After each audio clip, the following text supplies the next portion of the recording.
வேண்டும். யாக்கோபு 5ஆம் அதிகாரம் 1 முதல் 3 வரை வாசிக்கும் போது இங்கே 3 வசனத்தை போட்டிருக்கோம். எல்லாம் சேர்ந்து வாசிக்கலாங்களா?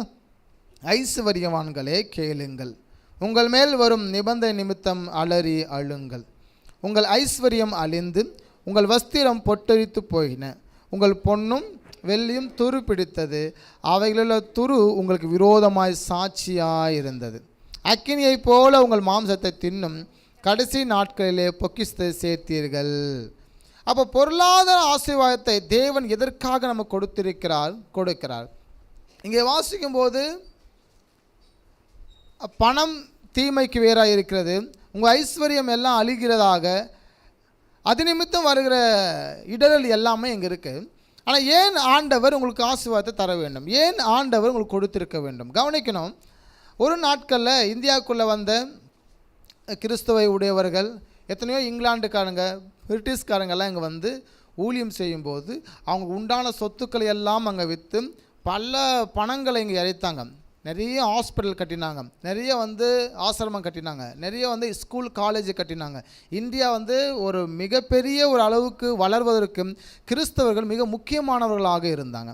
அப்போது ஆண்டவர் உங்ககிட்ட ஐஸ்வர்யம் எதற்கு தர வேண்டுமானால், நீங்கள் பிறகு கொடுக்கும்போது ஆண்டவர் உங்களுக்கு கொடுத்துட்டே இருப்பார். நான் பேசுங்க, புரியுதுங்களா உங்களுக்கு?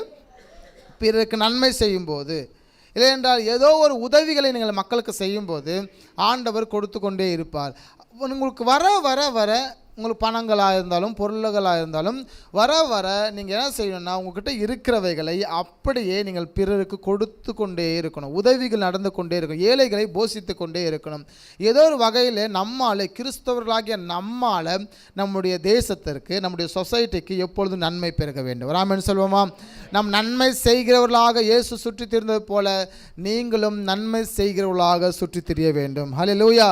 அப்போ கிறிஸ்தவர்களுக்கு எதுக்கு பொருளாதாரத்தை ஆண்டவர் தராரு அப்படின்னா, பிறருக்கு நீங்கள் கொடுக்கும்படியாக. ஏன்னா உங்ககிட்ட கொடுத்தாதான் அது ஏழை எளிய மக்களுக்கும் போய் சேரும். உங்ககிட்ட கொடுத்தாதான் அது சரியான இடத்துல கொண்டு போய் சேர்த்துவீங்க. எனவே ஆண்டவர் அதை உங்ககிட்ட கொடுக்கறதுக்கு காரணம் என்னென்னா, நான் வைத்துக்கொண்டு சுகபோகமாய் வாழ்வதற்கு அல்ல, நான் பெற்று அதை நான் பிறருக்கு தருவதற்காக. ஒரு ஆமென் சொல்வோமா?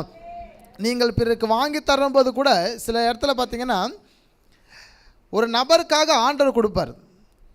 இந்த நபரை கர்த்தருக்கு ஆசீர்வதிக்கணும், இந்த நபருக்கு ஆண்டவர் எதையும் தர வேண்டுமானால் யாரோ ஒருத்தர் பயன்பட வேண்டும். இப்போ என் வழியாக தான் இந்த நபருக்கு ஆண்டவர் தரார்.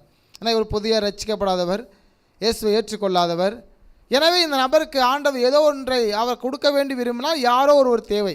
இப்போ நான் தேவை, என்கிட்ட ஆண்டவர் கொடுக்குறதை நான் அப்படியே அவர்கிட்ட கொடுக்குறேன், ஏன்னா அவருடையது. ஆனால் ஆண்டவர் கொடுக்கும்போது அது எப்படி கொடுப்பாருன்னா, அளவாக தரமாட்டார், அது சிந்தும்படி கொடுப்பார். நான் பேசுங்க, புரியுதுங்களா? எனவே அவரை சிந்தும்படி கொடுக்கும்போது அதை வாங்கி அப்படியே அவர்கிட்ட கொடுத்துட்டேன். சிந்திருக்கிறது எல்லாம் யாருக்கு சொந்தம்? நமக்கு சொந்தம். நான் பேசுங்க, புரியுதுங்களா உங்களுக்கு? தேவன் கொடுத்தது யாருக்கு? மற்றவர்களுக்கு. ஆனால் அதிலையும் நம்ம என்ன செய்கிறோம்?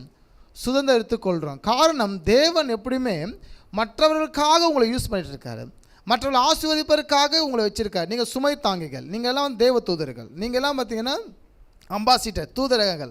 எனவே ஆண்டவர் சில நேரங்களில் உங்களை வைத்து உங்கள் பட்டணத்தை ஆசீர்வதிக்க விரும்புகிறார், உங்கள் சபையை ஆசீர்வதிக்க விரும்புகிறார், நீங்கள் சொசைட்டியை ஆசீர்வதிக்க விரும்புகிறார். எனவே ஆண்டவர் அதற்காக தான் கிறிஸ்தவர்களுக்கு பொருளாதாரத்தையும் ஐஸ்வர்யத்தையும் அவர் கொடுக்க விரும்புகிறார்.